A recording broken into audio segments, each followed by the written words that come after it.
My mom was 90 years old, and she had terminal cancer.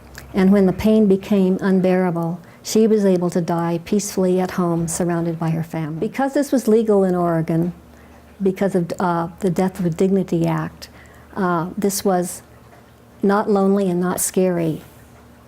And so I was able to have some valuable time with my mother during her last 2 months. She was comforted knowing that I was there and could take care of things for her. She also gave me a special gift, something that I had never heard about or seen, and it was an onyx heart that my father gave her when they were first married. And it's damaged on one side. And she told me that the reason it's damaged is because when I was a baby, I teethed on it. So this is a very special thing that I have that she gave me. I was with Mom when she went to make her first request from the doctor, and I cried when I heard her say that she wanted to die. Since she was a very caring person, she said to the doctor, "You won't get into trouble, will you?" Unfortunately, the pain kept increasing. It could not be controlled. And so a decision was made that on September 5th, 2002, 2 volunteers from Compassion in Dying, which has now become Compassion in Choices, were scheduled to come down to Mom's house, to Mom's home, and bring a medication that would let her die peacefully. On September 3rd, my brother and his wife flew to Oregon. Mom was so happy to see my brother that she had a huge smile on her face and welcomed him with open arms. On the 4th of September, I noticed that she was asking for water to drink, and this was unusual for her. And then I realized she had been worried about being able to swallow, and she knew that she had to drink down 6 ounces of fluid the next morning, and so she was practicing. Well, that night, I sat at her bedside all night long, and at one point, I put my head down on her bed, and I heard her say, "Adrienne, don't cry, I'm all right." And a little later, in her mumbling, I heard her say, "I love you all," and I guessed correctly that she was practicing for the next morning.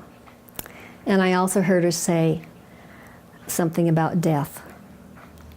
Well, in the morning, Mom was in her bedroom, surrounded by her 2 children, our spouses, her minister, and the 2 volunteers.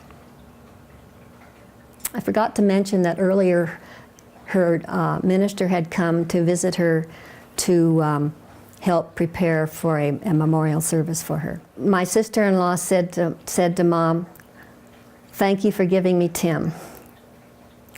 And she still had a sense of humor, and she said, "Thanks for taking him." The minister asked her if she wanted a prayer. Now, the church was always important to my mom, but Mom said no. She just really wanted to get this over with. Then the volunteer told her that she could change her mind, that she did not have to go through with this, but of course Mom wanted to go through with this. And that she gave her the glass of 6 ounces of fluid to drink, and Mom started chugging it as fast as she could, even though the volunteer told her that she didn't have to drink it that fast. And within a few minutes, she was unconscious in a coma, and probably within about 15 minutes, she was dead. She was a very small person. Later, the volunteer who had been sitting at the foot of the bed told me that when Mom finished drinking the fluid, that she had a little smile on her face. This was a very profound and positive experience, and it was what Mom wanted for herself. And the best part is she was no longer in pain. It is my hope that citizens of New Mexico will have the choice to use physician aid in dying. If in their dying process their life becomes so unbearable that they would have the choice to die peacefully at home, surrounded by family and friends. This can be a great comfort to the family and lead to a pleasant death with dignity.